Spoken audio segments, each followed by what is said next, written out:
महबूब जे दीदार में कुर्बान थिया तंहिं यार तां कोन्हे को घटि इक़रार में कुर्बान थिया तंहिं यार तां कोन्हे को घटि इक़रार में अज बीमारी वई छॾे अज बीमारी वई छॾे महबूब जे दीदार में कुर्बान थिया तंहिं यार तां कोन्हे को घटि करार में कुर्बान थिया तंहिं यार तां कोन्हे को घटि इक़रार में मुल्क खदु यार ॾे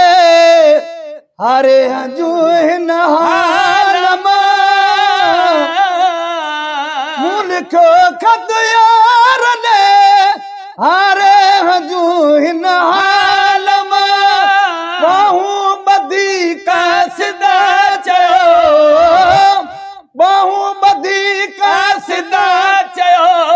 आशिक़ तुंहिंजो आज़ार में कुर्बान थिया मां यार तां कोन्हे को घटि इक़रार में कुर्बान थिया तंहिं यार तां कोन्हे को घटि इक़रार में खपो महबूब जे कर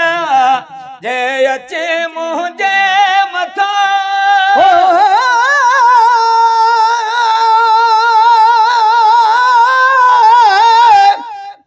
मुनकर नकीर दा सवाल कनू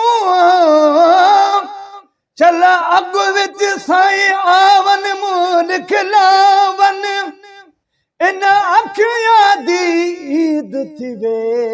पिछे साल सबई समझावन मूल खिलावन दर्द पेरा कुद मारी कू आज़लीद करावन मूल खिलावन मिस्कीन दात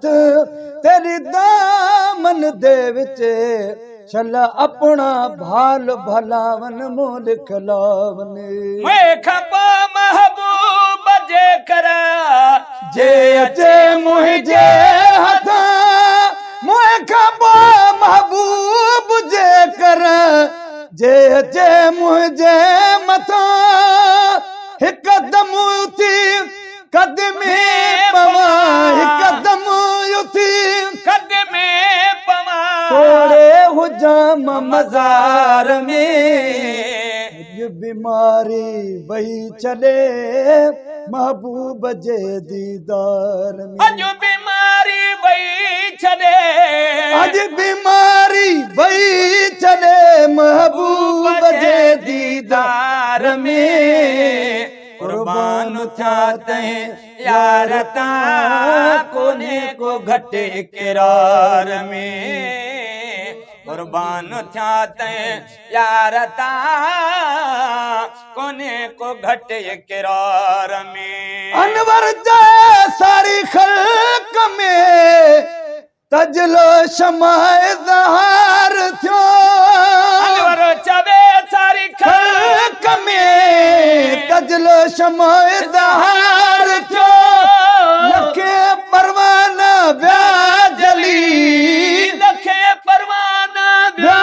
जली अहमद सदे अनवार में कुर्बान थिया तंहिं यार तां कोन्हे को घटि इक़रार में कुर्बान थिया तंहिं यार तां कोन्हे को घटि इक़रार अज बीमारी वही चले हाँ अज बीमारी वही छॾे महबूब जे दीदार में कुर्बान थिया तंहिं यार तां कोन्हे को घटि इक़रार में